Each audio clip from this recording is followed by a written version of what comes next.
quality difference there between Kenya and Gambia at the moment. Sometimes people ignore that and just look at the names, and okay, Gambia is maybe a small country of 1.5 million people, but we've got over 200 footballers playing in Europe, and that's what Kenya aspire to have. And hopefully with all of the development that's going on through the Talanta Hela programs and the various things that can happen in the future.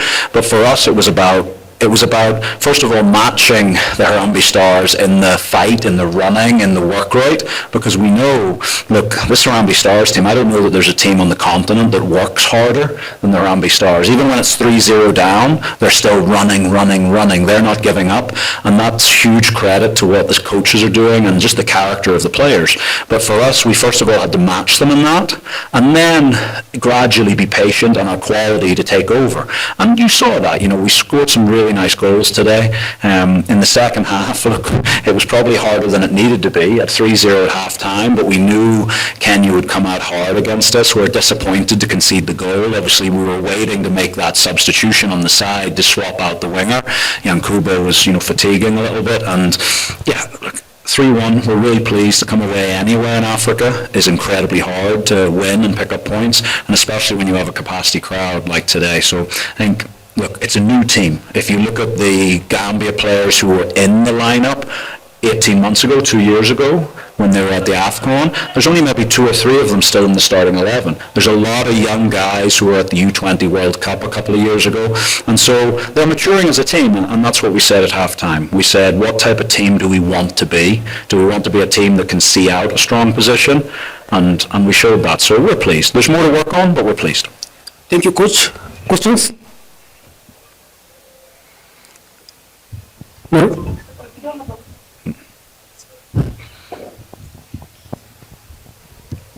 Congratulations, Coach Mckinstry. My name is Mara Times, a freelance sports journalist. Last outing, Gambia drew with Kenya. It was away. Today, you've beat Kenya.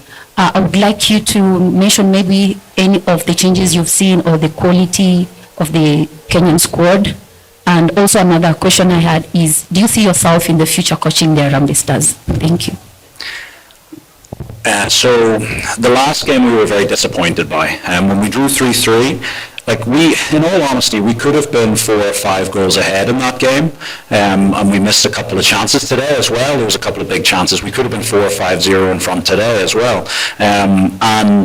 And we allowed Kenya to come back into the game the last time. If you look at all of the goals that Kenya scored, we created the situation ourselves as opposed to Kenya. In the first one, we passed the ball into the centre and we lose possession of it in a silly position for the penalty. The next one, we don't press correctly. We let the young man have a free strike at goal. The last one, a long throw, we need to be more dominant in the box in those moments. So Kenya did fantastically well to take advantage of the open doors, but it was us that opened the doors for them, and so we were really frustrated at that. It was also our first game in a new formation. If you look in the first sort of 10 months of my time, we were still in the sort of 4-3-3 shape. The game against Kenya in March was our first with a back 3, and so we were progressing, and you see that's developed a lot more. And look, this is also today probably a new Harambee Stars team today, because probably back in March the coach was new and was relying on a lot of the guys that the previous coach had used, and it was almost, I would say, probably 90% a farm-based team back in March. Whereas today you see it's more closer to 50-50 or even more in terms of domestic players. So the coach now knows his players much more, knows the character of them. And again, look, I don't know what other teams, are 3-1 down in injury time and still running like they're being chased by a lion, yeah? And so I think people will be disappointed here in Kenya with the result. Of course, everyone wants to win football matches, but I think there's a big future for this team. There's a big future. More questions, please? Les?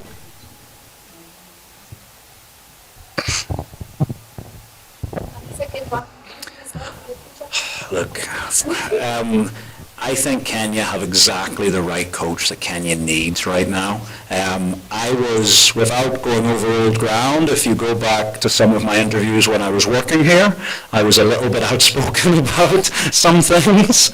And so I think I don't need to refresh what my thoughts were of previous eras. I think you've got absolutely the right coach here. I think get behind him. He's hugely experienced. He's got these yes, it's been, 8 or 9 months, but in terms of days, it's probably like, 20 or 30 training sessions. It's still no time at all. So the progress the team's making, I think Kenya are going to go a long way. So, stick with the current guy for a long time is my suggestion. Elias?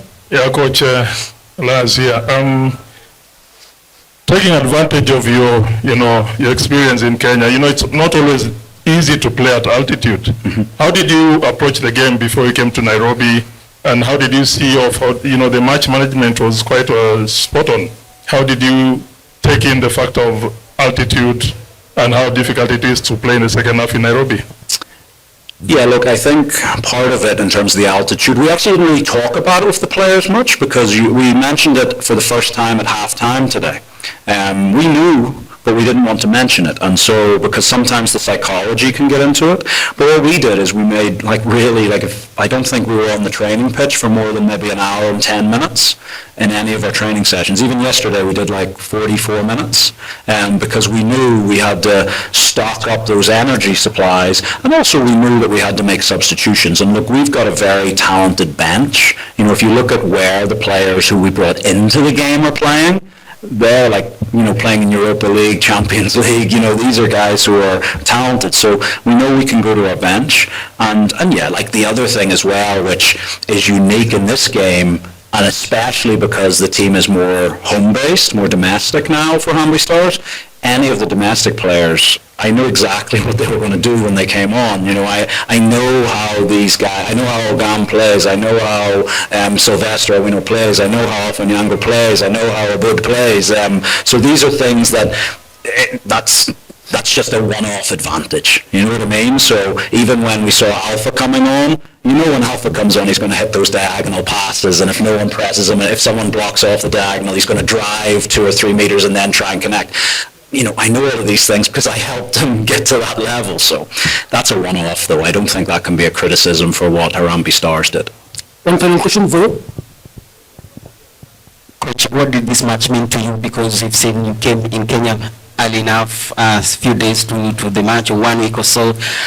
Did you want to prove a point? I didn't want to prove a point. For me, I feel at home here. Kenya was very kind to me. I came here and I worked extremely hard, and I hope people saw that whilst I was here. I developed relationships that are still lasting. I heard someone showed me that some people were reporting I was having some choma with some football fans. But if you actually know your football, every single one of those people worked for Kogalo. So it was all of my staff, the kit men, the security, the assistants, everybody, because those relationships, they don't die because you've left. So for me, it was great to come back. I knew, I'm used to winning in this stadium. And I wanted to keep winning in this stadium. Even before the match, if anyone was in early enough, you'll know when I was score coach, at this stadium only, I would walk around the pitch once. I would do I wouldn't go on the grass. I would stay off the grass, but I would walk around the pitch just once every game.